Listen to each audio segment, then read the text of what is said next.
All right, what would you do with your life if you found out exactly how long you had left to live? As the central question in my latest Read with Jenna book club pick, The Measure. Take a look.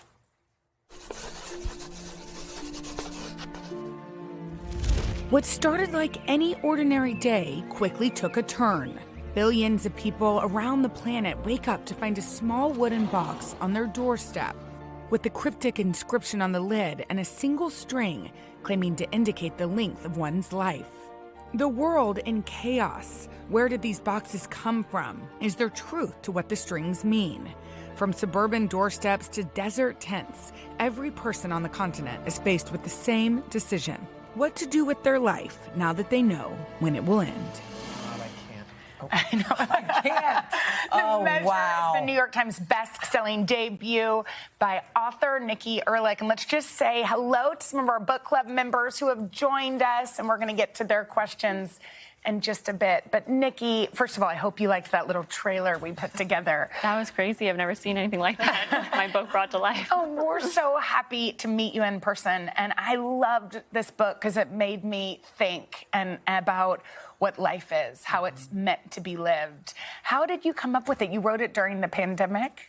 I actually started a little bit before the pandemic and then finished it really in quarantine. And so certainly the pandemic influenced the way that the story unfolded. But it really started with me just thinking about sort of life being so unpredictable and how much power do we really have over our fate. And I'm someone who turns to stories to really help me navigate those questions in life. And so I wanted to see, could I write a story about fate? And was sort of sitting with that question and ended up thinking about the ancient Greek mythology around fate and the belief in these three sisters who would spin these threads of life on their spindle, and just thought, what if these were real? You know, how would we use them as individuals, as a society? What would happen? And everything was sort of unfolded from there. Tim McGraw has that song, Live Like You're Dying. Like, you wonder how much time do you actually have left. And it really makes you think, like, if someone gave you the opportunity to learn if you would live a long life or a short life, what would you choose? What did you explore your own emotions, what you would have chosen? I thought about it a lot, and, you know, sort of through the eyes of my characters. Each character's kind of internal monologue is my own monologue on a different day or another. But yeah, definitely brought a lot of emotions to the surface writing this book, especially, you know, during the pandemic and during a very difficult time. You're still in your 20s, right? 20, and you wrote this book. It was a New York Times bestseller. It's picked up by Higher Ground, which is President and Mrs. Obama's production company, to make it into a series. Like, does it feel like a dream? Absolutely. I mean, this has just always been my dream my whole life. And so to be here now, to just hold the book was the fruition of a lifelong dream. Sometimes, I mean, I've looked, because I wanted this book. I mean, I love all of Jenna's books, but this one in particular. And even if sometimes if you go to bookstores, they're sold out. This is like that book. I mean, to have that happen. We have a bunch of beautiful readers who have questions that they would like to ask you. We got our first question from Elise Wagner in Dayton, Ohio. Elise, what's your question for Nikki?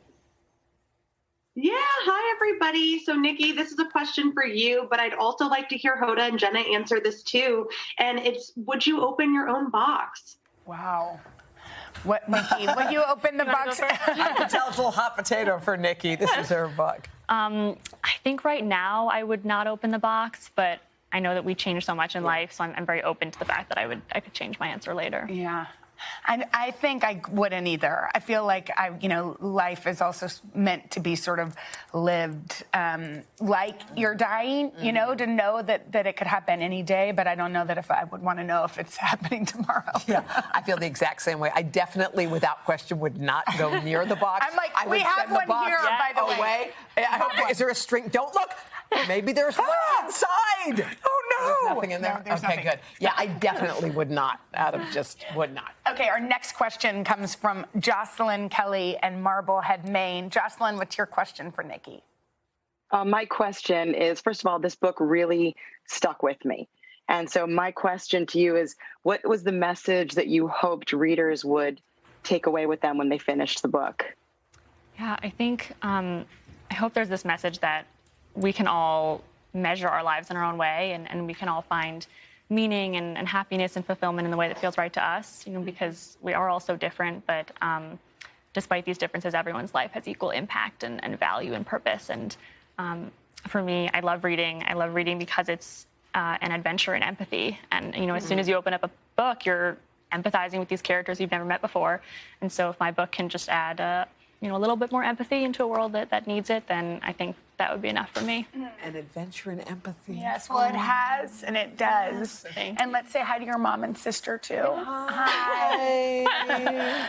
Thank you, Nikki. Thanks, Nikki. Thank Congrats you. on this. Thanks so Great. much. All right, to check out The Measure at today.com/shop, where you'll also find Nikki's book recommendations.